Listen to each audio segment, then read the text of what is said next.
to you, Chief. Hey guys, welcome back to the Joe and Co podcast. We're coming at you live from the Mickey Mouse Clubhouse. I love it. Just cold dropped it. All right, today we're going to be interviewing Joe. So, Joe, I'm going to start with just some general questions that we haven't really locked this in concrete yet, but I like it so far. Where we just kind of ask some standardized questions. You know, maybe we ask everybody. I don't know, but let's start off. What's your Let me just pick one. I don't want to go down the list. Fuck it. What's your favorite pizza, Joe? My favorite pizza is beef and onion. Beef and like ground beef? No, like I guess it would be beef sausage. Whenever you tell the Pizza Hut beef, like whatever they send when they do that. It was actually what my grandpa ordered growing up, and grandpa was the guy. So then that's what I got used to. So that's what I still pick. Do you have a pizza you don't like? Man, maybe I don't particularly care for like green peppers on my pizza. I like them generally, but that's probably my least favorite thing on them. What about pineapple? How dare you? It doesn't really bother me in the right mood. Yeah, like that's something that I can get down with some pineapple. Okay. Moving on. You got any secret talents, Joe? Any secret talents? Let's keep it PG-13 here. PG-13? Man, I'm just kidding. You take it where you want to go. okay. I have one thing that, it is work related, but it is a talent, a skill, something I do. My hands are strong. I have an extremely strong grip, and I just know that because of, working on stuff. I've cut metal with scissors for the last 15 years. So I know my hand strength's pretty high. Okay. What's your favorite food in general? Favorite food in general, my wife's lasagna. Hands down, that's the first meal she ever cooked me. What makes her lasagna better? Any special tips? Really, according to her, then like the number one main thing is you're not making lasagna if you're putting cottage cheese in your lasagna. Like that's like her number one thing is you do not put cottage cheese. It's, I don't know, ricotta, whatever kind of Italian cheese that she puts in that's not cottage cheese. I don't know. According to her, that's the secret. It was made with love. That's the important part. You guys know at this point I hate mayonnaise, but your wife made some sort of dish that had mayonnaise in it, and it was delicious. You're talking about her broccoli salad? Yeah, dude, it was so good. Yeah, the old Broggle salad's pretty all right, man. Yeah. So I don't hate mayonnaise completely, but moving on. So send jars of mayonnaise to Matt's house at 1-800 Oh boy, Mickey Mouse Club Road. Yeah. Wait. All right, this is Joe's interview, but Matt, you got to pick one: Miracle Whip or mayo? Miracle Whip for sure. Okay. Yeah, like the real stuff. I mean, The man, real stuff that is exactly what it's not.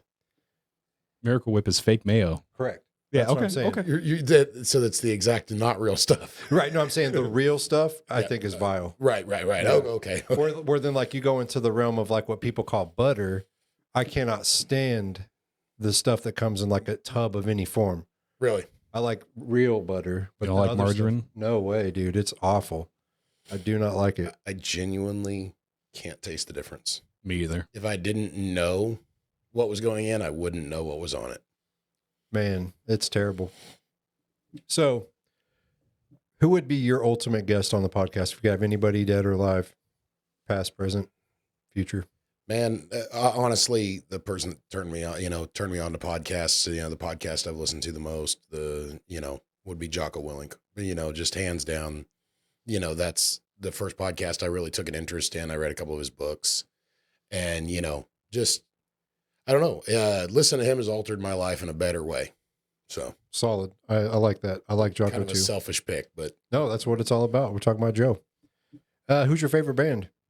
my favorite band, man, it changes over the years, but I would say that All That Remains is my favorite band. Awesome. What is your dream car or bike, vehicle? Okay, so I was just talking about this with somebody the other day. I'm not real super specific on the year, but like a 1960s model Cadillac, fully restored, but with like all the modern amenities, like diesel engine, so it'll just run forever. TV screens, heated seats, heated steering wheel, whatever. possible amenity you could possibly have in it. Kick your shoes off at the door and get in the car and just, go across country in the best style possible. That is badass. I like that. Who do you have a celebrity hero? A celebrity hero. Yeah. Walter Payton. Walter Payton was a running back for the Chicago Bears. Honestly, I was a little kid when he retired. I think it was like 5 or 6 when he retired. But that's who they named the award they give out at the Super Bowl every year for who did the most community service. Kind of a a role model. Of course, he's a physical specimen, but he was also just a stand-up guy. Yeah, I like that kind of selfless. Right. Not your typical celebrity athlete, Right. if you will. That's good stuff. I like that. You got a favorite movie? Tombstone. Awesome. And a close second would be, honestly, it's almost a kid's movie, but Sandlot. Oh, dude, that's standard. I love that movie. Either one of those movies, I could watch them like every couple of months and enjoy them. Yeah, I watch Sandlot with my kids. It's for me, it's like a time machine. It takes me back, activates good core memories. Right. It's a good movie. What is your favorite book? Favorite book? I imagine that changes.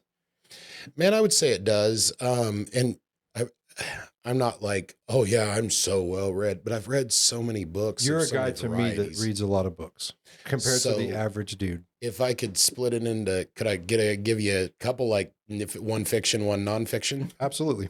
So, you're going to see a pattern here, but my nonfiction is, of course, Extreme Ownership, Jocko Willink, Yeah. and Leif Babin.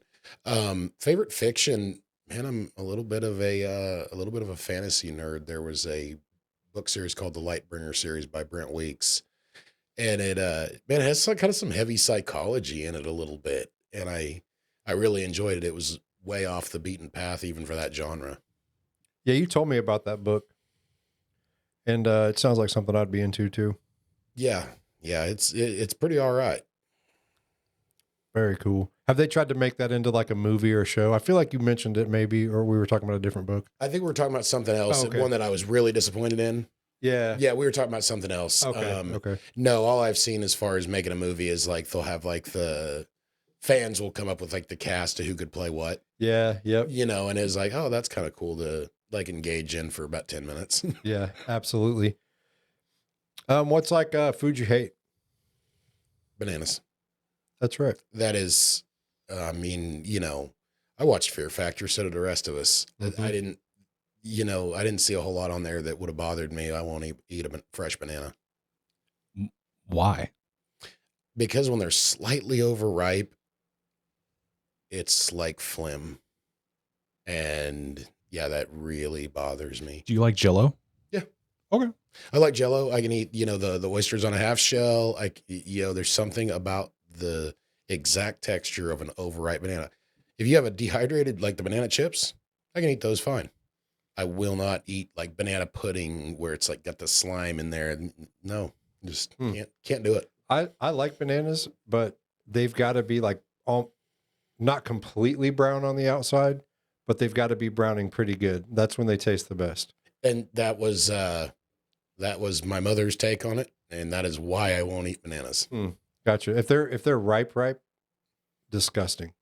Flavor, texture, the whole deal. Oh, see, I like it. I like my banana to be like crispy almost, like when you take a bite and it's like, it like breaks, there's no smoosh. It's just, yeah. If there's any brown on it, it's probably too far gone. Don't give me that look, man. I'm just, Man, I mean, That's, this really is Matt's opportunity for the payback for all the mayo jokes and stuff I've done, because that's the exact reaction. His reaction to mayonnaise is mine to an overripe banana. yeah. It is what it is. Like people have different tastes, and there's those certain things. Sometimes it's texture, sometimes it's smell. I mean, there's stuff that smells awful, but it tastes good, and then, so I get it. I totally get it. Ain't nothing I need to dwell on here. What can you cook that's just fire that you're known for? Man, honestly, my signature dish, the signature thing I can do, and it may seem silly, is mashed potatoes. I would not prefer anybody else's mashed potatoes I've ever had over mine. Do you I peel like them? mine. Yeah. Oh, absolutely. Generally russet, but I can work good with like a red skin or something. Yeah, I like red skin, not peeled, but slice them first. And I wish I would have said PB&J because of last year when you asked me what I can cook good. Yeah, yeah. Anyways, what else did you want to do? As far as like, You're in the HVAC trade. Did you have a different trade you wanted to go into, like a different thing that you envisioned yourself doing? man, okay, so that changed over time, right? Right. When I was a little kid, absolutely 100% wanted to be an archaeologist. Like I wanted to go dig in the dirt and either find dinosaur bones or go under the pyramids and find mummies and traps and be Indiana Jones. That was Hell yeah. absolutely it for me as a kid. As being an adult, I do quite a bit of welding in my trade, but my favorite is like design and build when somebody needs something built that serves this function. And so I've got to think about it's got to go here. It's got to be like this. This has to be smooth. This can't be smooth. This has to move. Well, it's got to move and that person's going to stand there. So they're going to get smashed or, I really like the challenge of those kind of one-off design build things. I'm not the best at it. I'm not going to say I am. I enjoy it. Awesome. That's cool. It makes you think more, not just your standard Right. hammer it out, bang it out, and fit it up. Let's see. How'd you get into motorcycles? So my very first riding on a motorcycle ever, my grandpa had a dirt bike sitting around and showed me how to ride it. And I thought that was really wonderful. Had a great time with it. And then, as far as street bikes, I always kind of wanted one. I mean, it's cool, right? But cool story is I guess when I was going to get married to my wife, dowries were making a comeback. I don't know, but that was her wedding gift to me was a motorcycle. She kind of did the Build-A-Biker. Brother. Brother. So your wife likes, like, your wife's never like, oh, it's dangerous. Don't. No. No. The only thing she ever doesn't want to do is like if we hit like real hill country, like Arkansas or Colorado, then she's kind of inclined to want to get in the truck for that portion. Getting in the twisties. Yeah. She didn't really like that. And even when I slow down, she just still, she has some inner ear difficulties. Mm-hmm. And I think that really makes it worse on her because her perception's thrown off. She get like vertigo or something. Yeah. Right? Yeah. Yeah. She has no ossicles in one ear. And so walking, you can't really see it. You can't really tell whether she's well adjusted, but you start changing elevations, it gets worse. And yeah, I could see that being really a challenge for, if it was on me. Well, since we're interviewing all of us, we did our deal. Like, where does, tell us Joe's life story, if you will. I mean, what got you where you're at today? How'd life start out for Joe? So, man, I was born in the mid 80s and, to my mom and, my biological dad was, I talked to my mom about this the other day. I guess he was actually 16 when I was born and turned 17, like right after. So I've always just said 17. And they weren't really together. I'm not sure exactly the exact series of, Melrose Place that went on there. But more or less within a few months, he had kind of tried to be a part of my life but kind of part-time in it. And mom just kind of made the stand and said, hey, either in or out. And, he opted for out and that's, that's okay. He was a kid. Right. And a couple of years later, he had some of his own and, moved on. And from the very little I know was a good dad, it was kind of interesting, growing up that way though, because then I met the man I call my dad because he stepped up. They were the exact same age. So he came around when I was like just a little under a year old, still my dad today. So that's cool, and like I said, I'm sure in high school, middle school, it's like, why this jerk didn't want me or whatever. And, all that. But, I don't wish him any ill. Like I try to get upset, even though I try to make myself upset, I could genuinely care less. Doesn't bother me much. I don't know. It's just kind of a apathy. And it's not apathy born of like hatred. It's just apathy. Like it doesn't really affect my life. I got a pretty good life. It was something I threw excuses, made excuses about, but I'm good. That's a good way to look at it. I think, it is what it is. Like why dwell on it? kind of just emotionally agnostic on the whole situation? Yeah, man, even because I've ran into him over the years, and there's been a few events and nothing like major, great or bad. Just well, no, we didn't really develop any sort of relationship, and like my wife gets upset on my behalf, because she sees somebody she loves, and it's like, well, why didn't you like what was not good enough about him or whatever, and she gets a little irritated about it, and I don't know, I'm not trying to be, Bible thumper, but there was a plan there, I think. And, I'm okay with that. How it worked out. It worked out for me, and hopefully it worked out for him too.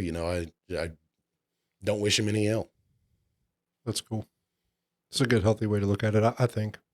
You know, Yeah. It's awkward. I think, whether it's the TV and movies or what, but I think it almost feels like wrong not feeling anything about it. Like I'm supposed to or something. It's supposed to be a big deal to me. And I just, I can't embrace it. It's like, no, I'm doing okay. yeah, like that. So, you were homeschooled, right? Yeah. Tell me about that. Yeah. So my parents picked homeschool because I don't know if I mentioned, we were kind of religious. And they had their thoughts on that. And then the school district that I would have gone to wasn't going to be the very best anyway. So they opted for homeschooling. We had a lot of people around us doing kind of the same. And man, I will say I got a really good education. I'll tell you the shortfalls of it at the time. So anybody out there thinking of homeschooling their kids, you'll have like an idea of academically the hard things is like one of my favorite subjects is math. And normally when I talk to people, like if you liked math, you liked science too. Science was totally bogus for me. We didn't actually do any science. I just learned about science in a book. I didn't really, there was no practical application. And so it became totally uninteresting to me. And I feel like that's something I wish I would have, I had the freedom as a kid to explore that more, just not the wherewithal to know I needed to. What So you were homeschooled. You really like math. Like you were talking about parents maybe thinking about homeschooling their kids. What other things could they consider? Um, Man, the biggest consideration, and as I talk through my story, is peer socialization. Yeah, you don't get to control as much what your kids learn when they're around peers, but there is a value to it. If you're ready, I'll just go ahead and get into that part of the story. Absolutely. Yeah.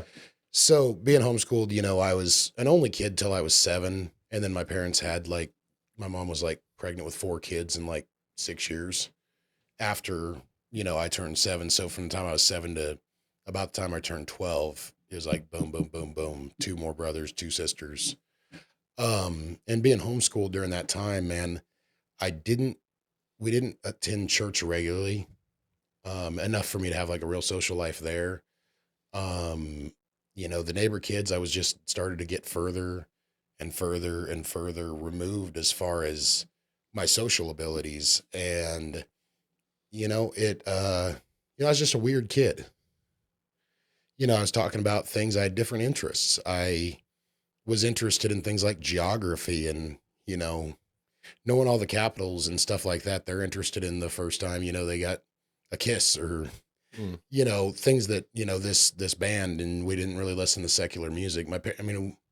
I say that we didn't listen to anything that was popular when I was a kid. We listened to things that were popular when my parents were kids. And I'm not knocking them. I really don't have a lot of judgment for my folks. It's just, but that made, there was not a lot of common ground with other kids, and it just kept getting further and further apart. So by the time I was in middle school, man, I had nobody I really was close to. There was a few people that would let me be around, but I was kind of the butt of the joke. Be honest with you, I'm kind of a bigger guy now, but I was one of my family, we don't grow till later on, senior year, high school, maybe a little after. So I was tiny, weird kid saying weird stuff. I'm grateful for the people that were at least somewhat kind about it, because not everybody was. And, it was kind of a lonely high school existence. Couple that up with then my parents decided to build a home. So I spent that year either framing a house with them or home babysitting, and it was hard on my parents too. That kind of dedication to building a house, doing things like that. Dad's working 40 hours, mom's homeschooling and raising 5 kids. They needed to blow off steam too. So I'd babysit on those nights when I should be out having a social life. And, man, that took a huge toll on me. Do you resent your parents for any of that? Maybe, Or your siblings? man, not really my siblings, those resentments are totally different. No, no, I didn't resent my parents. I think I mean, I did have some resentments, but not because of that. I saw that, it was a little selfish, but I also saw that maybe it was, the difference in keeping the family together. Did you feel like it was like a duty? Absolutely. Yeah. Absolutely. Yeah. And there'd be times that because I would get some invitations. I had one cousin that would hang out with me that was my age that kind of trying to pull me out of the weird kid and trying to drag me into having some sort of friends and stuff. And we'd try to make some plans sometimes and be like, well, yeah, but your dad and I want to go out. And we really, we've been busting our butts and we need to be able to go out. And it was, I don't know. Because now everybody's like, oh, let kids do this, kids do that. And, I grew up with more responsibility. And that was really hard. I like the product I ended up with better than what I see of most of my peers, though. I don't know if that's the cause or just, I don't know if that caused what I want, what I am. Or if it was just a cumulative thing of everything. Right. How much that really played a part in your whole experience. Right. But I will say that was a very difficult part of the experience. I mean, I came up with the idea at a young age that, I'm just not going to have any friends and it's not really worth it. And, pretty emotionally taxed. How old were you when you had your first girlfriend? First legit girlfriend, probably 15. And that directly coincided with that cousin dragging me out and, we'd steal some beers and, start to do some normal kid stuff. I hate to make that the normal kid stuff, but that's what we did, and the first time I, smoking some weed with him or something like that. And, that freedom I felt from ingesting dope and alcohol and all that. And at that point, I didn't really care if anybody liked me because it made me feel a lot better, kind of made me feel socially lubricated, I guess. Yeah, I relate to that. Almost like I can fit in now. I felt like I fit in better, when you'd be like the life of the party, getting hammered, getting messed up as a young teenager. And right. But it was like super low self-esteem shit with me. Like part of the reason I started to fit in is because we'd be at some get together with a bunch of other kids and, everybody's having a drink and, somebody'd lean over and say something to somebody else and I couldn't hear it. Well, in my mind, it was automatically about me and it was automatically they're making fun of me and I automatically want to fight. And not that I was a big or tough kid. I think it became, I was that crazy kid that was like, hey, well, let's bring him around. We don't know what's going to happen. That crazy weird kid that likes to fight everybody, like, or, I don't know. It became an entertainment, I suppose. Yeah. Like Joe's about that life. Someone invite him. No, right. Weird little bastard. Let him go. If you guys want to see someone fight tonight, bring Joe.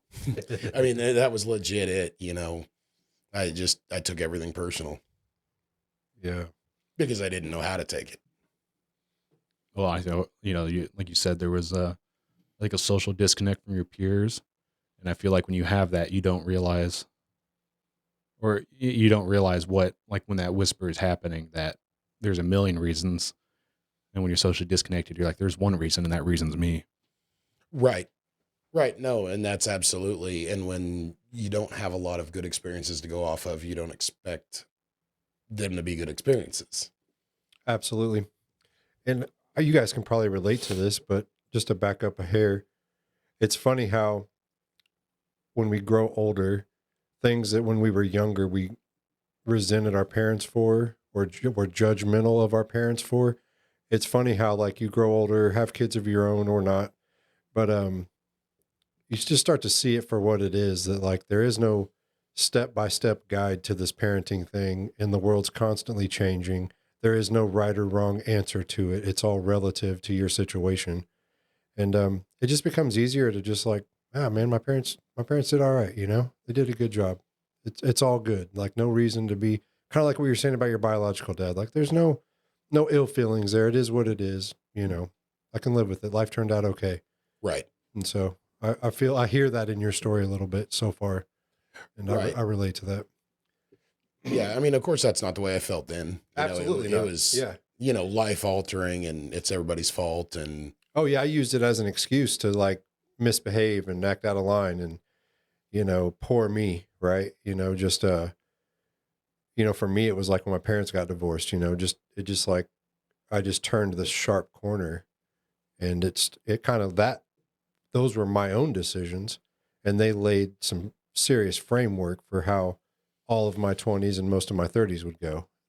That's taken a lot of work to undo. So I definitely I feel lucky today that I'm able to look back and see that right. and not carry those lifelong just bad feelings towards anybody, I feel like when you get older, you just realize that no one really knows what they're doing. Like everyone's winging it at the same time. Bingo.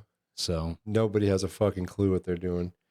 And that's a beautiful thing about life too, man. there's no adult school that like, when you're a teenager, you think like, oh, when you're an adult, you get the handbook and then you learn all the adult secrets. It's like, no, we same place as you, dude. Yeah. And we measure success with these just varying yardsticks, right?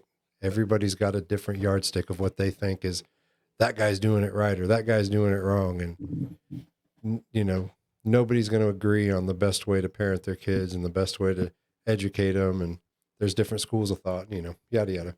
Right. So you get homeschooled, and then you got your cousin that kind of hangs out with you. He was public school. Yeah. Okay, cool. So then you kind of saw that side of the socializing stuff. So where does it go from there? I mean, that was, you said, how old were you then?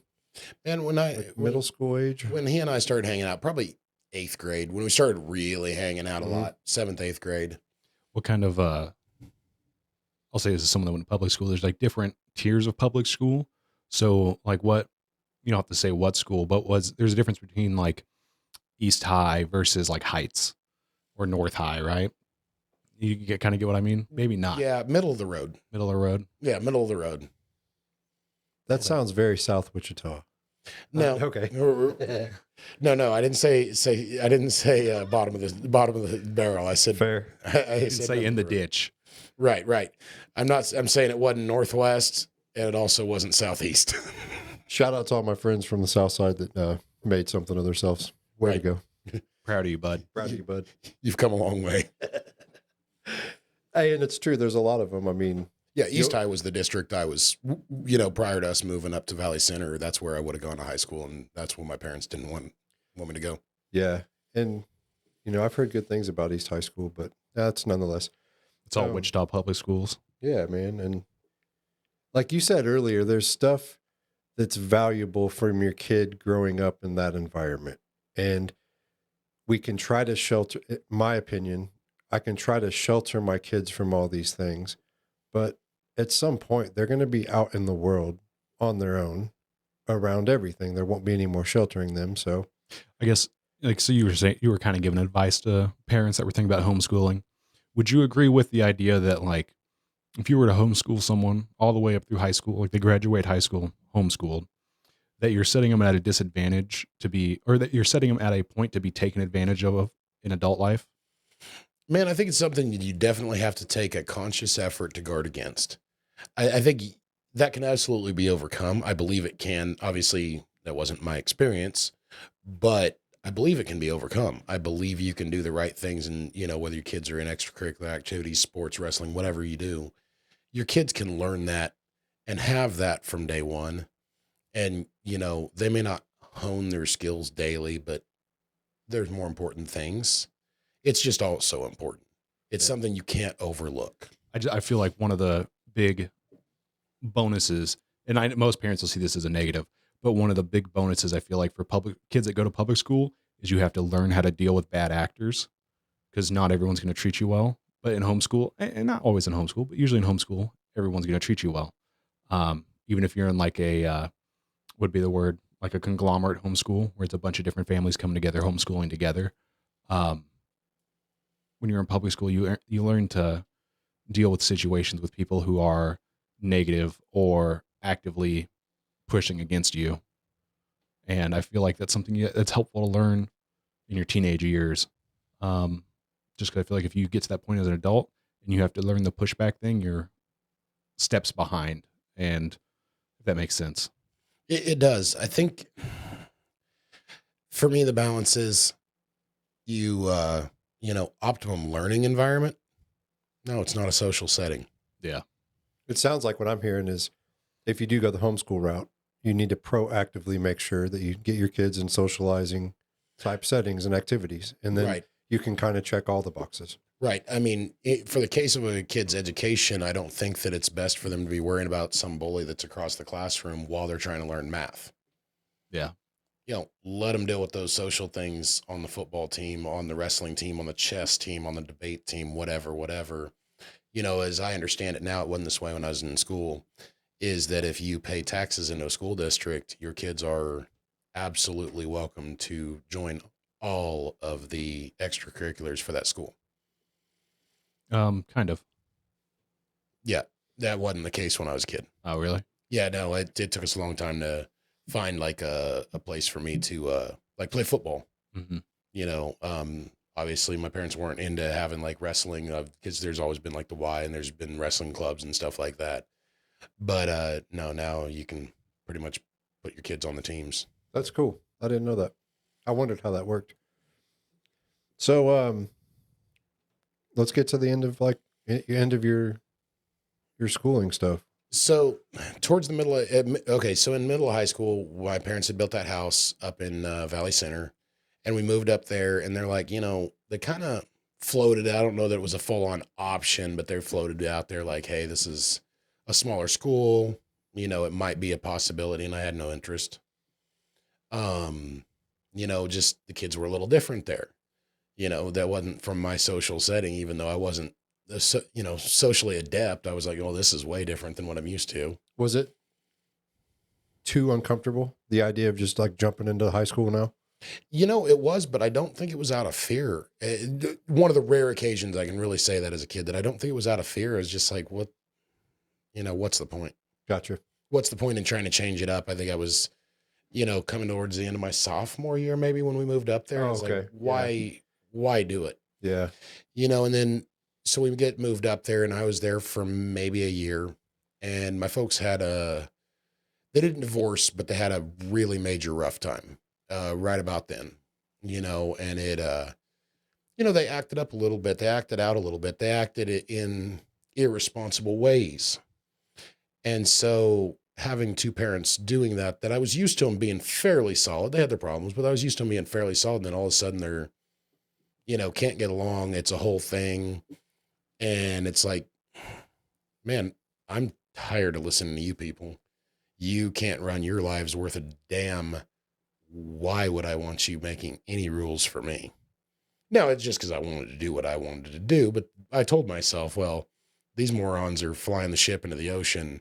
I'm going to fly my own ship, even though I was, still going to head for the ocean. Were you one of those teenagers that was pumped, ready? I'm 18, I'm out. That was absolutely the plan. I mean, was it out of like you're like I'm out of state, or was it just out of this house? Out of this house. Didn't matter if it was into a ditch. Now that didn't have to really happen. Like I said, I was drinking, I was smoking a lot of weed. I was getting into some trouble, not at that time, major trouble. Just, I was a handful.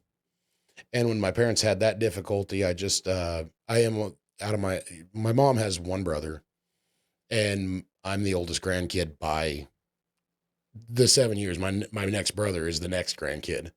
So that's a lot of time for grandma and grandpa to spend with one single grandkid and really develop a good relationship. And my relationship with my grandparents was special. It was valuable. I'm very blessed to have had it. My grandpa was my hero and I didn't understand as much because grandma was a girl, I guess. But, you know, some of the things grandma did was very, very kind and loving, and I didn't value that like I did grandpa, because grandpa was a guy. He was doing guy things. He was building cars and teaching me to weld and stuff like that. So but my grandparents were so special in my life.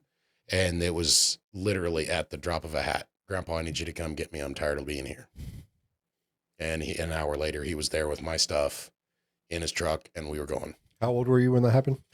I think I was 16. Okay. Did your parents fight against that at all? No. Who was this on your parents' side? What grandparents? Moms. They were the more, I guess, close in. My dad he's one of 8 kids. And so there's an exponential more number of grandkids. That grandma was a wonderful lady, but just having that single 1-on-2 relationship with my mom's parents was, it's just easier to get close.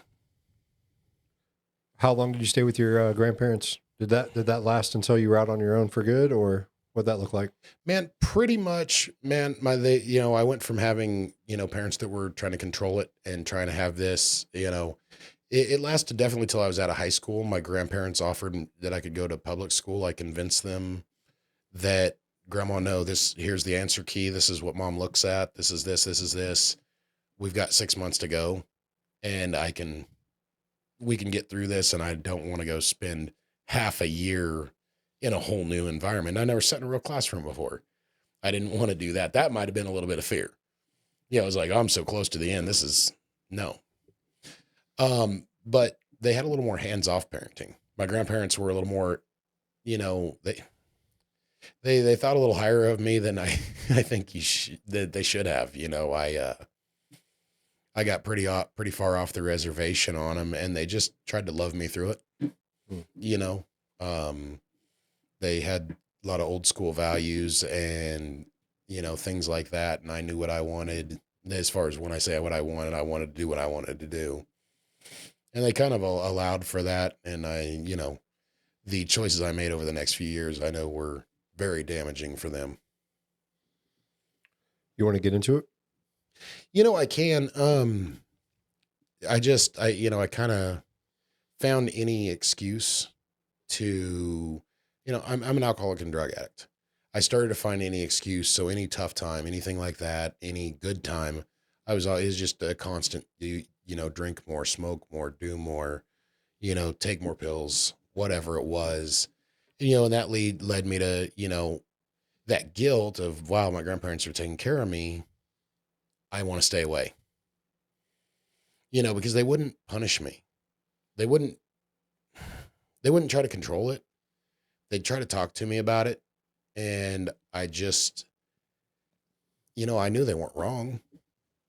So what I did was, thought I was going to hide it from them so they didn't have to, so they didn't have to see it. And so I started spending longer periods away from home and longer periods away from home. And by that time I was probably 18. And so they were kind of okay with it. And then when, things would fall apart, as they invariably would, I'd crash. I'd go back home for a week or so and act stupid and, go right back out. I was definitely dead set on a course because the day I turned 18, I got hired at the company my grandpa worked at doing, like diesel mechanicing and machining. I'm not a diesel mechanic or a machinist. I was, a dumb kid helping out, sweeping the floors, and they were trying to show me stuff, valuable stuff. And, I learned some of it, but, don't ask me to fix a truck now. I'm not that guy. But that was a good opportunity. Totally screwed it up, ran my grandpa's name through the mud. Cause as soon as I turned 18, I found out I could, try to be a bouncer at a bar, went and got a job went and immediately got a job at a bar, went and got every job that you had to be 18 in or, whatever, because I wanted to be in that environment, that partying environment.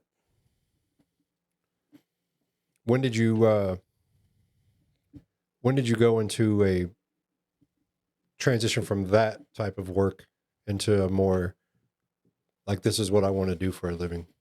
Man, it was a couple years had to go by. So I got a decent real job. I actually started doing inventories, like those people that are like counting the stuff on the shelves, third party guys, they're just typing on your leg. It was actually kind of a fun job. It sounds like super menial, but I enjoyed it. The hours were really terrible, but the work was cool. Um, and not a lot of super responsible older adults in that, kind of, I fit the mold, young guy wanting to act up when he wants to act up, go make some money.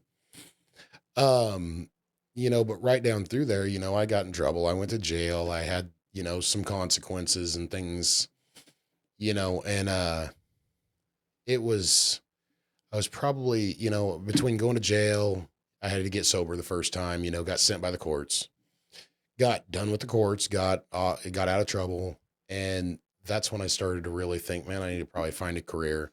I had started drinking and smoking again, but I'd moved back, I'd moved briefly away, come back, failed experiment.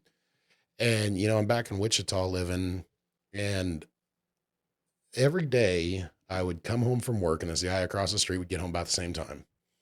And his boots were dirty and my boots were dirty. And he called me over and he's like, "Hey, Joe, what are you doing?" It's time I was siding houses, trying to do a man's work, the quote unquote, whatever. And he said, "Man, I'm in construction as well," and started telling me what he made per hour. And I was like, "No, you don't." Like, I smiled, I nodded, and no, you don't. Whatever, dude. Like, construction workers don't make that money. It was a union sheet metal worker.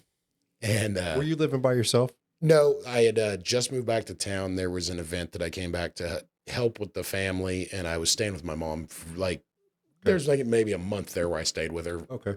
So he introduces you to the sheet metal union. Yeah. Okay. Yeah. And I mean, he told me like, no, it's legit. And like every day he'd ask me, did you go apply yet? Did you go apply yet? About the third day, I'm like, fine, I'm going to go apply. And I did.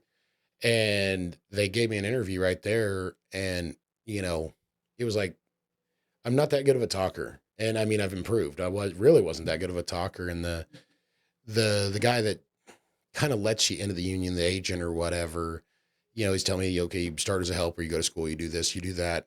These are the kind of benefits that are offered. This is this, this is this, this is this. And I mean, he's like spelling out this world I can't imagine. I thought construction workers made, a little over minimum wage and struggle to get by. And, cause that's what you do framing a house, I guess. I don't know. That's all I knew. And so this guy's telling me all the benefits, and I'm like kind of getting antsy in the interview.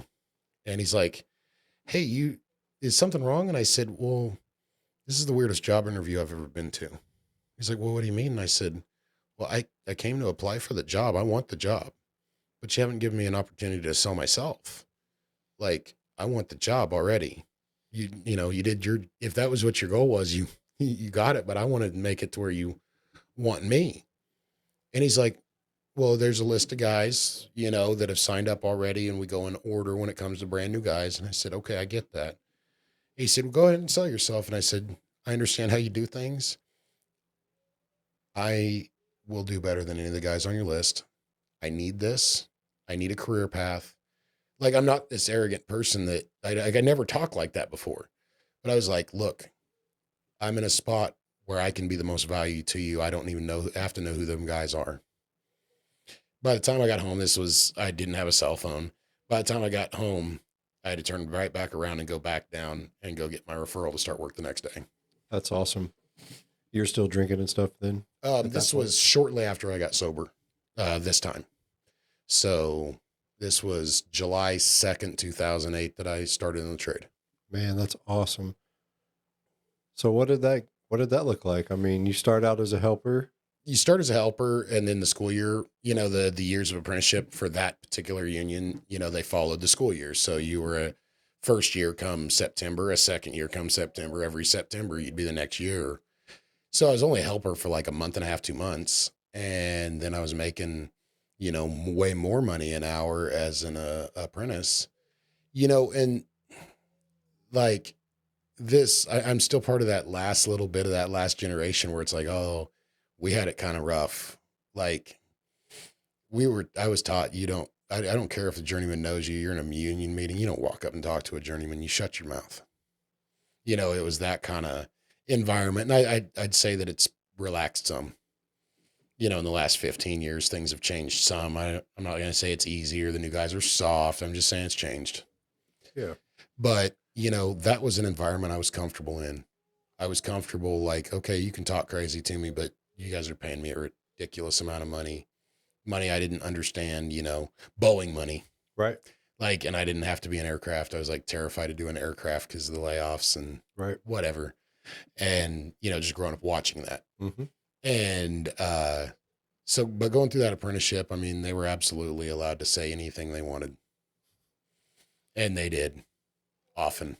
So when you're in the union, are you subcontracting through another company and the union pays you? How does that work? No, just the union, the company pays like your benefits towards the union. So like when you were getting interviewed, was a company interviewing you? No, the it was union? actually the agent, and he, you know, when it comes to initially getting in like that, sometimes it's your cousin and your company hires him and then they register him with the union. Okay. But sometimes the union calls the company calls the union and says, "Hey, do you have any more helpers like that are wanting a job? Because we need more help." Okay. So what, then I guess my next question is, what company did you land at first, or Waldinger Corporation. what'd you do there? So I spent the first couple months in the shop. That's where they build the duct, you know, and then like had a couple opportunities to go in the field and help put duct in. Obviously I wasn't putting duct in. I was new. I was getting tools. I was rounding up, but that environment kind of appealed to me. And I kind of, hey, can I stay? You know, I was just supposed to go help out there and catch them up. But that environment like appealed to me more than going to the shop did. And I was like, hey, you know, the shop's cool, but can I stay out here with you guys? And they worked it out. Awesome. What happened after that company? Did you stay there for a while? Did you, I walk was me through your there- career path? I was there for 2 years. And it came to a spot where the school year was getting ready to start. And the only job they really had going was way out of town, and that wouldn't work with the apprenticeship. You couldn't really be out of town except for in the summer. And so they just kind of, you know, the rules dictated they had to go ahead and lay me off. And I was only laid off for a little while. I had built a decent reputation. One of the teachers that worked at Central Air, you know, they got me a job over there. And I was there, you know, for the most part. You know, they'd have layoffs, they'd have slow times. You know, I spent summer over at Cruise Corporation that just needed the extra help. You know, that was actually doing architectural metal, like metal roof. And when you're surrounded by guys that have done that for their career and, you know, you're 2 months into that, I knew how to use the tools, but they were experts at it. I was grateful for my time there, but I knew that wasn't my new home. You know, there was some good times, some bad times. You know, at one point I had to travel all the way to Arkansas to find work, you know, and then after a while I landed at MSI, and that was a really cool company to work for. Did a lot of work for them, and I say smaller, I guess they appear smaller because I actually got to know the owners. Like, I didn't see them every day, but I actually didn't feel like a number. Like, they'd actually knew my name and say hello to me and stuff. And that and being able to, you know, sometimes it feels like the big companies, you're just a number, but you may get paid a ton. And then the small companies, they actually know who you are, and that's valuable too. So it was kind of the best of both worlds. That's awesome. You know, and that lasted right up until COVID. COVID hit. I was actually running work for them. They had me in the truck doing, you know, small jobs, but a foreman for, you know, with a guy or two with me, helping me. And my job just happened to finish up like that same week the whole world shut down. And they're like, Joe, we'd like you to come back. They treated me well, gave me, you know, a little extra bump in pay, you know, to help see me through, made sure my unemployment went through. Everything was cool. Everything was awesome. And that was the last time I worked in the union, because as time went, you know, just seems like, I mean, maybe there was other guys that got called back to other places, but the work really didn't appear to come back. And during that time, I mean, being in the union, AC is not just AC.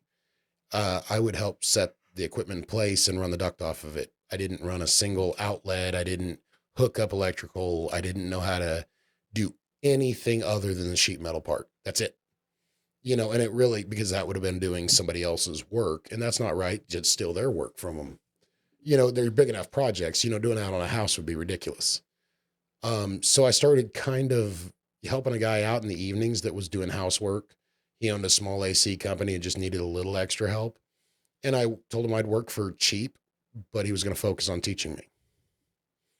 And so I did that for about 6 months with him. He's still my friend today. Like, we still pass work together. He still has a company and I have mine. And, but it qualified me to where I understood enough about how to do the refrigeration part, how to wire things, understand how things work, that I was able to go get my master's and actually start my own company. How do you get your master's? Do you go through another company, or is there one central source of getting that? So I think at the time there was 2 different testing facilities, and you had to be able to show, man, I may get my times wrong because I had 12 years in that industry. And I didn't necessarily focus on service, or, it was mostly duct, but I had 12 years in that industry. So I had to prove that, get letters from everybody that, hey, Joe worked these many hours, and, I Yeah. doubled or tripled what they needed. You show that, you can sign up for the test, and, just a passing score. Okay. Pretty straightforward. Yeah. I think you have to have a sponsoring company.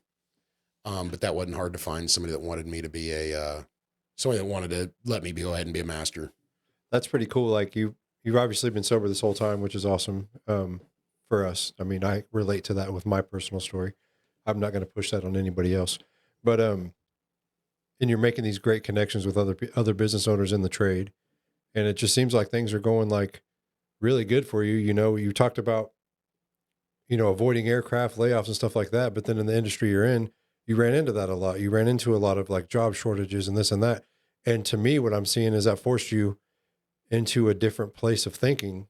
And I'm starting to see a pattern here where, like, is that kind of what led you into going into business for yourself? When did you finally make that jump? And Man, I was really reluctant to jump. I stood on that edge for a while. I had thought over the years, I even had a couple of people like, Joe, you could start a business.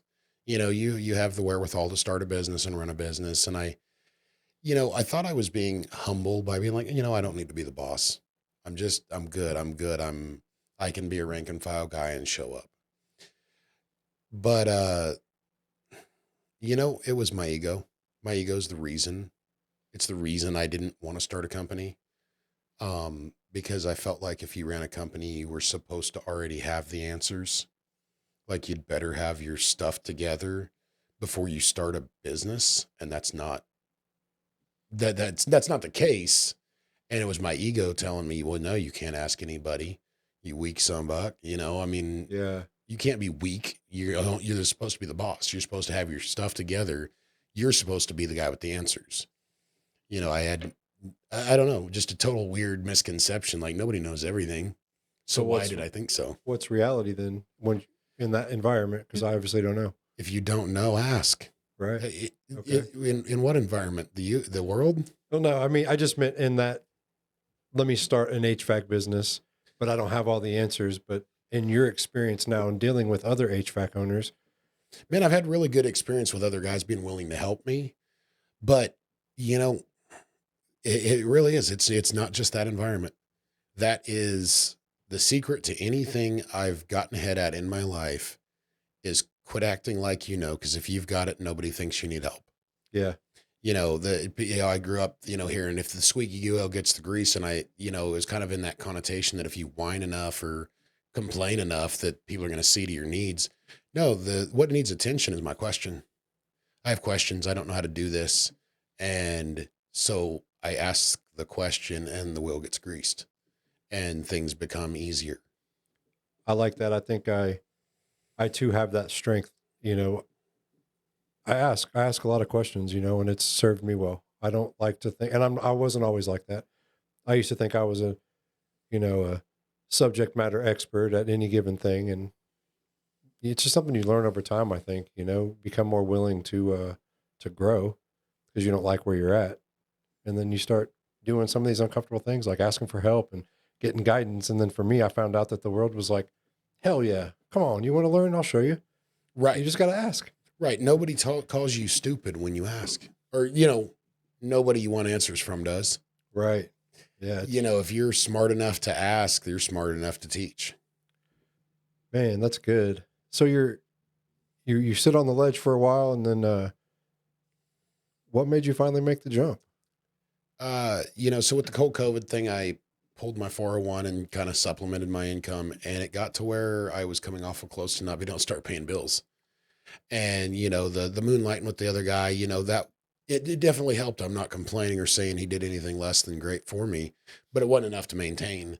And I was down to a couple of $1,000s left, and it was like, you know what, go buy insurance, go become an LLC, and at least open the doors and try to do it yourself. How long ago was that? Um, so March 15th of 2025 will be 4 years. Awesome. And then what was it like when you first started? I mean, are you just cold calling people? How are you getting business? How did that work? So it was a weird deal where I had a niche. Most people that start a small like residential HVAC company, they come from the service side. They work on units, they fix them up, and what they hate the most, the work that most of them don't really care to do, is sheet metal. And so I had this niche that, especially during the busy seasons, if they had something that was a little more challenging, sheet metal, they would pay a ridiculous portion of the money just to have me do the sheet metal, or hey, this one's harder on sheet metal, but Joe can do the whole job, and we can go to 3 jobs because this one was hard. And they still get to maintain relationships with that customer. They still get to get a little piece of the pie. I mean, that's right. It's their customer. They did the groundwork. They bought the equipment, but I went in there and made sure they didn't have to think again about it. It was just money in the bank for them. So it was kind of subcontracting, a little weird for an AC company to subcontract another AC company, but they're the ones that had the customer base, and that's how we got started. And slowly over time, a lot of personal relationships, business networking, international stuff like that. I've networked around and kind of built my own customer base. It's of course, I'm always trying to build it, trying to find more customers, better customers. What do you think your strengths are, like as J Fry Enterprises? I mean, what do you think your strengths are? I think our strengths are that we don't always just take the streamline easy job. We because we are a smaller company, we get a couple more individual jobs that other companies might step past because they don't get the labor rate as quick. Yeah. And our quality, our quality, I'm not going to say anybody else's quality is bad, but the sheet metal looks, that's a big part of the job. The job needs to look, the sheet metal really does reflect it. The tying the core, tying your cables in just right, making everything looking clean. It really does need that. And that's something that, I heard somebody say once, do you want cheap? Do you want fast? Or do you want quality? Pick 2. I think that's what it was. And it was like, okay, pick one, because you're getting quality. I like that. You can either be cheap or we can be fast, but you're going to get quality, because I'm not going to, polish something up and, that belongs in the toilet. Man, that's good. Let's, I'm trying to think about, I just want to like plug your business, but I feel like we're kind of at the end here. But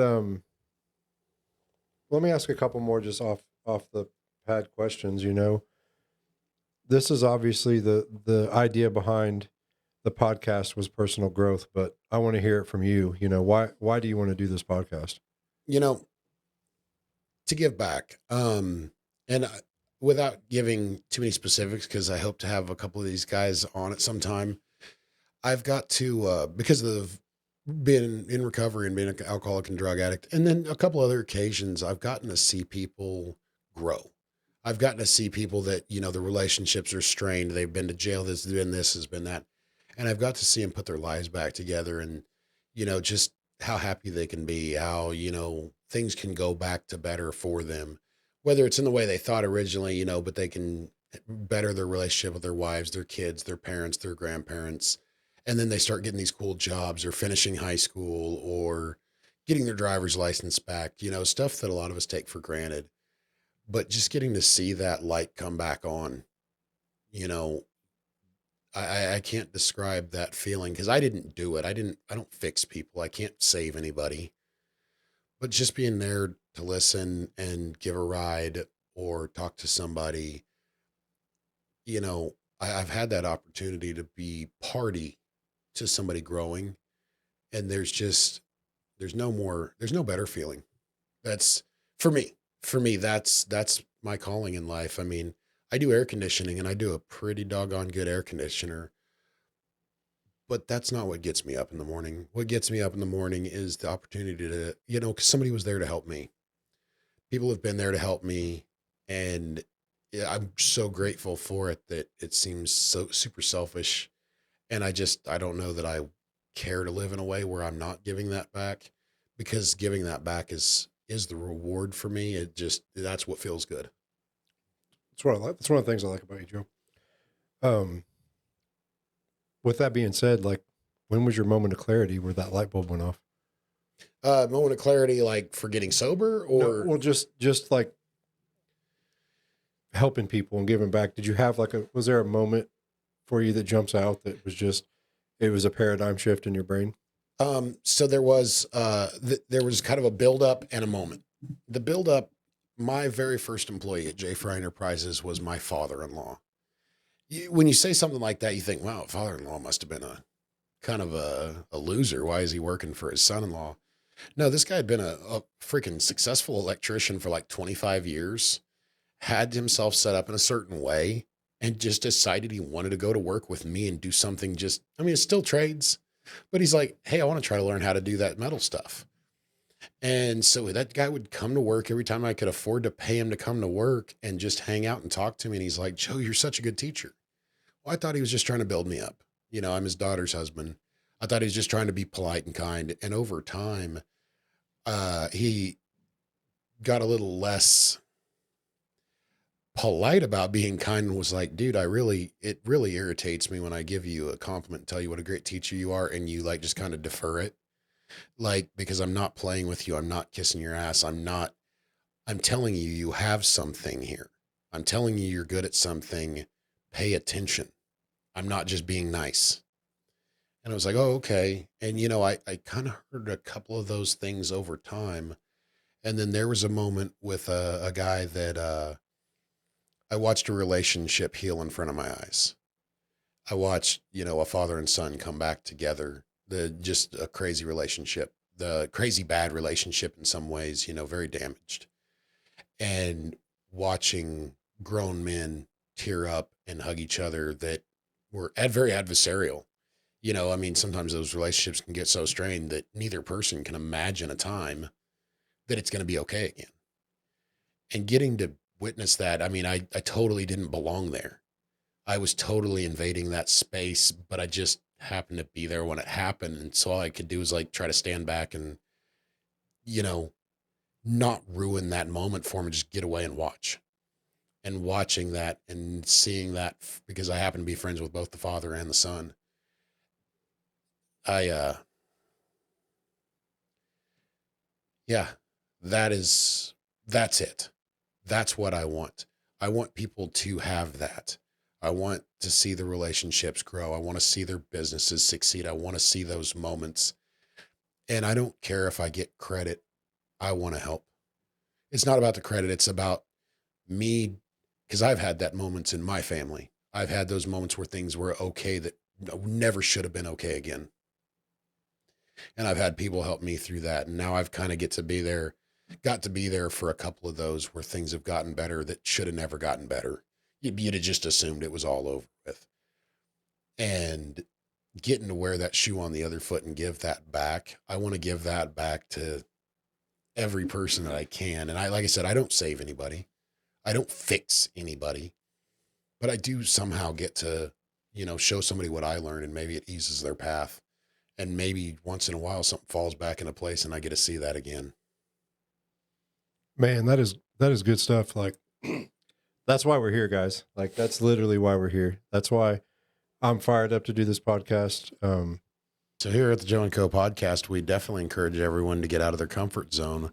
But at my other business, J. Fry Enterprises, we do air conditioning. So we absolutely want you to stay comfortable through the summer heat and the winter cold. Give us a call at 316-727-4651. That was really good. So, Brandon, I know you got some questions. I do. hope you've got Yeah. some questions. So the thing I was leading back for you earlier, Joe, is I want you to break down. Can you give me 5 things to make a Joe starter pack? Like I want my own Joe Fry. I want to build a guy. I'm looking for a friend like Joe. I'm looking for a person like Joe. What are 5 things that I need to find in another person? Like it's basically to what makes you you. What are 5 things that's like you would not be Joe Fry without these 5 things? And it could be personality traits. It could be, you know, activities, hobbies. It could be, you know, beliefs, any of that kind of stuff. Okay. So, I think the first one, and I don't want to turn anybody off that's listening. I don't expect anybody to believe the way I do, but one of the first things is, I have my faith, and that, it'll make more sense when I tell you some of the other ones, but faith in things have kind of carried me through. I'm a Christian. That's the way I believe. Not everybody has to believe that for me to be okay with them or for them to be okay, but it's what I believe. And that's a big deal to me. It really does. At the times when things seem the worst, I still have that sitting there.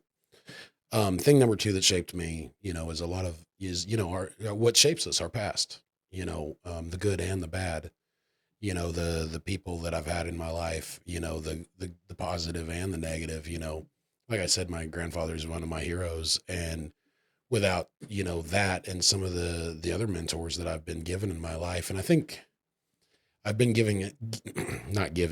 I've been given a wealth of people around me that want to see me do well, but definitely my history, the past I've had, that makes people who they are.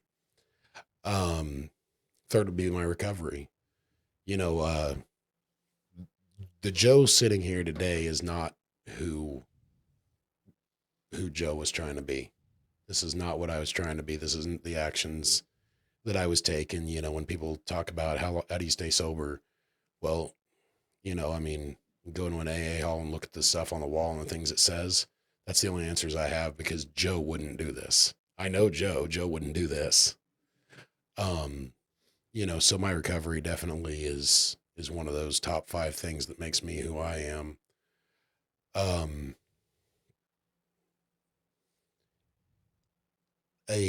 I've been blessed with a number 4, I guess would be, I've been blessed. Like one of the things I enjoy the most, like that I just enjoy, like hobby wise, is I do enjoy learning about things, particularly like history or why things work.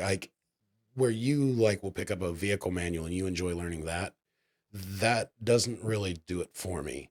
What does it for me is, books that teach about history, teach lessons, teach things like that. And I'm not just saying, psychological textbooks. I'm saying people's stories.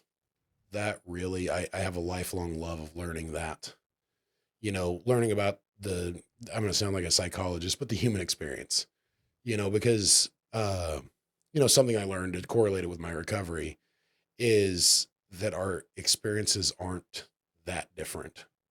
There's, been billions of people in this world over all these years. And some of the experiences vary, from one end to the other, but at any given human experience, there's another 1,000, million, billion of them that are pretty similar, have a lot of similarities. And so you can learn a lot from other people's experiences. And it just never ceases to engage me. Like it's always has. I don't know, something, I was just born that way. And the 5th, I don't know that you can build this. But it's just the friends I've had. I've talked to people that I didn't really know that well. Like I knew them a little bit. We'd hung out a dozen times, and they come, Joe, you're my best friend. Like, and it made me feel like a really crappy friend. For one, because they weren't in my top 20 of my best friends. There's so many people that I have such a good, intimate relationship with, and I mean that not in any adult way. I just, people that I talk to about stuff, and people I can bounce things and relate things, and people that talk to me about the real issues in life. And this person didn't really check those boxes. And not that I was unwilling to check those boxes with that person. I'm pretty open, but just I've been gifted with enough of these close relationships that I never lack for someone to talk to or to somebody to listen to. Cause sometimes that's more healthy and more what I need is to listen to somebody else. Those are the top 5 things that kind of make me who I am, I think.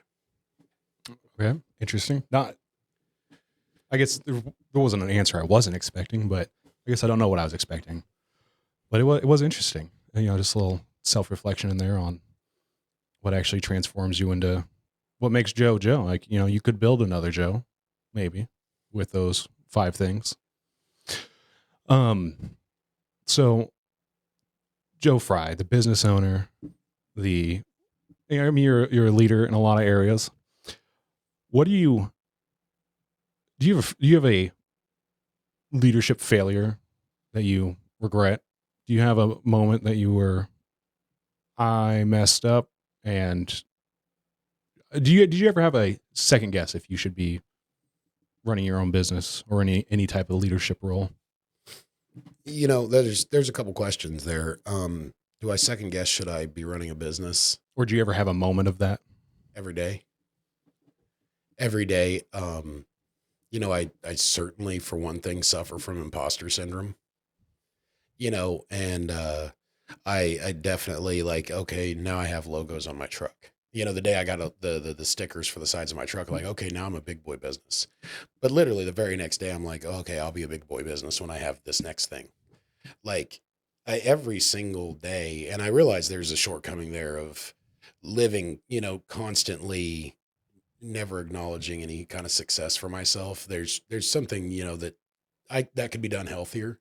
I'm kind of learning that now. It's a shortcoming right now, but every day I'm like, man, I look around at other businesses in the same field, and I'm one of the small ones.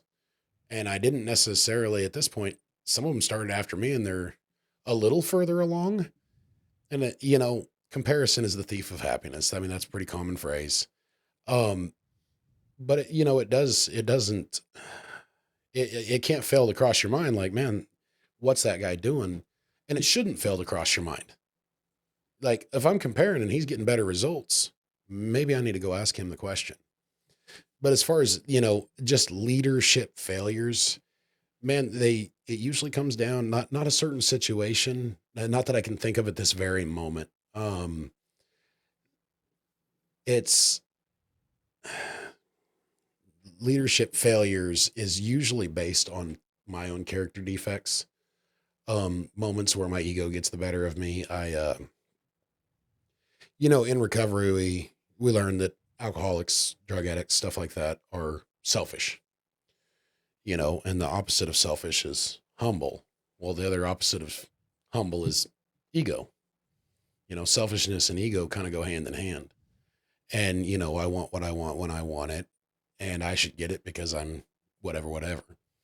And I should already know how to get it because ego. The times when I fail to be humble and the times when I don't want to ask that question, the times that ego wins, I fail. I don't get ahead that day. When man, I'm embarrassed. This guy told me how to fix this thing like last week and I can't remember what he said. I got to call him again. Well, yeah, I should have wrote it down. Sure. But just being afraid to ask the question and look stupid, that's my ego. That's my ego. The worst part of that is not me not knowing. The worst part about that is me being unwilling to check my ego and go ahead and get on with the solution. What are traits you would assign to a good leader or good leadership? Man, absolutely. Number one is humility. It has to be. It has to be, because the only way you can lead a group of people is by having their best interests at heart, or the best interests of the whole at heart. And if your best interests are at your heart, you're not going to do well. No one's going to want to follow you. They might, the moment they realize that your best interests, your interests are your own, you're not going to be a good leader. If you're not looking at the overall success of the group, it becomes very easy to see very quickly.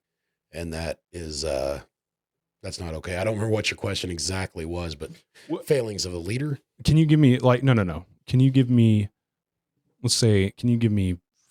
I'll give you 3. Make it easy. Can you give me 3 like key traits for leadership or a leader? Okay. So first being humility, I probably over-explained that a little bit. One of them would be hardworking. I mean, all of it. All of it ties back to humility. You've got to be the one working. You've got to be the one going. You've got to be the one doing. In my opinion, I mean, doesn't mean I have to do every single task. No, that's not leadership. That's just doing your thing. Whatever. But you can't be too good for anything. I think one of those things is for a good leader is punctuality. I know that seems really kind of maybe not like, oh, this big divine leadership thing, but I think that punctuality, it sets a certain tone, and also shows that you have respect for what you're doing, that it's important to you. And, if you're being humble with your people and getting them to follow you, then that's kind of sets the tone for how they're going to address the task at hand. Things like punctuality, good work ethic, things like that. That kind of is the next tone you got to set. And then the last one I would say would be just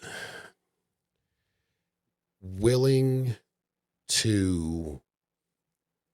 to interact and grow other people, because if the only goal is the goal for the company, or whether you own your own or you're just the boss, making other people, knowing Matt and I are working together, and knowing that Matt has a goal that he, wants to go on this big fishing trip next year to, the ocean or something. That's valuable as a leader, knowing your people, knowing what drives them, what their why is. Sometimes I have a hard time finding my own why. I know it's strong because I just keep doing it, but knowing what motivates the people around you, what keeps them going, what makes them happy. And first off, you can learn something from that. Lots of people have good things about them that keep them going, but knowing why the people across from you want to keep going and what their goals are. Do they want to go on a vacation? Are they trying to buy a home? Are they trying to save up for that wedding ring? How's the things going with that girl? How's your kid's soccer game? Taking the time to know the people around you, that's, it's necessary. It's not optional. Do you think you meet all those traits? I think there's times when I meet all those traits. I think if I met all those traits every day, then I'd probably walk on water and wouldn't need to be here anymore. Do you think you can do a good job of meeting those traits? I think I'd do a better job than I used to.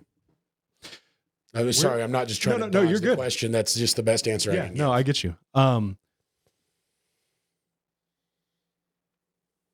Where do you feel like do you feel like there's a moment in your life or things in your life that taught you your independence that you have?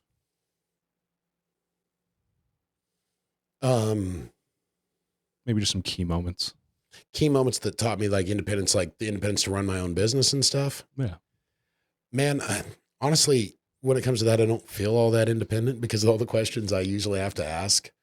But there is a certain amount of grit that I learned from actually most of the adults in I say adults, the people that were adults when I was a child, my grandpa, my grandma, my aunt, my uncle, my mom, my dad, that there, wasn't always somebody right there to help him pick that up, and I watched my grandpa, he'd had part of his back broken already and stuff like that. And, he's still a pretty healthy guy, and he was in his 60s and would just pick up things that I couldn't imagine as a kid. I'm like, okay, so that's what you do. And that gave me a certain, not an arrogance. It probably started that way, but it was like, okay, well, that's how grandpa does it. That's how I'm going to do it. He just does it. He doesn't question, should I pick it up? Does that hurt? Does it? He just does it. Okay. So I guess pushing off of leadership a little bit, into sobriety, and we can get just only as far into as you want, but, what would you tell a new person the most important part about getting sober?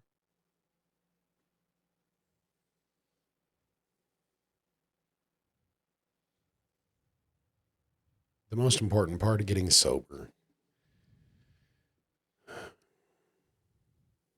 Like if you had to leave someone with a little nugget to hopefully better their lives, and you had one shot, you don't get to talk to this person ever again, just one thing. What would you want to tell them? Just keep going. I mean, it's simple as that. You mess up, just keep going. You get through step 1, go to step 2. You get to a year sober, go to 2. You get to 10 years sober, go to 11. Just keep going. You're not going to graduate. Well, you do. And then they usually burn you or put you in the dirt. Okay. Matt, you got anything you want to ask? Nope. Not at all. We I've- uncovered a lot. I mean, I feel like I'm running on fumes here. Joe, you have anything else that you feel like we're missing here? You know, I'm sure we're missing a million things. You know, we're going to be sitting doing this podcast for a long time. You know, I hope that's my goal. I want to keep going. But it would take me 39 years to give you 39 years worth of the whole story. You know, there'll be more to it that I forgot to mention. There'll be more things that I learn, you know, and I think one of the most important things for me to acknowledge is the things I learned right now, I may not have learned all of. So I might be coming back in a week or a month or a year saying, hey, yeah, I said that. There's more to the story, and here's what I learned this week. You know, I'm by no means an expert. I'm by no means a wonderful leader. I'm by no means a perfect father, perfect husband, perfect brother. I'm none of those things, but my goal is to be better. My goal is, I've never, when I've heard motivational speakers talk about, you should know your 5-year goal, what it smells like, what it tastes like. What you asked me my dream car. Sure, I know what kind of. I said, you know, a 60s model. I didn't say this one just like this colored. I've never really had that clear vision, and maybe that's a shortcoming. And I've kind of studied into that the last year or two, and I'm kind of coming up a little flat on it. But my overall goal is to just grow. It really is, whether it's physical growth, mental growth, spiritual growth, emotional growth, you know, growth as a father, growth as a husband, you know, whatever that is, you know, growth as a business owner. Those things are, I just want to get better at all of it. Before we leave off, what's your area in need of the most growth? What part of your garden is lacking? What part of my garden is lacking? So something's been brought to my attention in the last few weeks, and it's been brought to my attention on multiple occasions by multiple people. And so I'm definitely needing to look at it. And it's going to be one of those things. It's kind of hard because maybe it won't be so hard. And now I can listen to recordings of myself, is that sometimes when I say things, I'm talking to a willing audience at times, but I'm still using like a really harsh tone. You know, I mean, I hear guys joke around, you know, their wife saying, well, it's not what you said, it's how you said it. And, you know, I've always kind of chuckled at that too, but I think I'm done chuckling. I think it's time to grow in that area. It's not caused me any major difficulties, but it's definitely something that, you know, my life could be better if my tone was. Yeah. Matt? good stuff. Good stuff. Hell of an episode. Yeah. I'll leave us off with Joe's interview. Thank you, Joe Fry. Thanks, guys.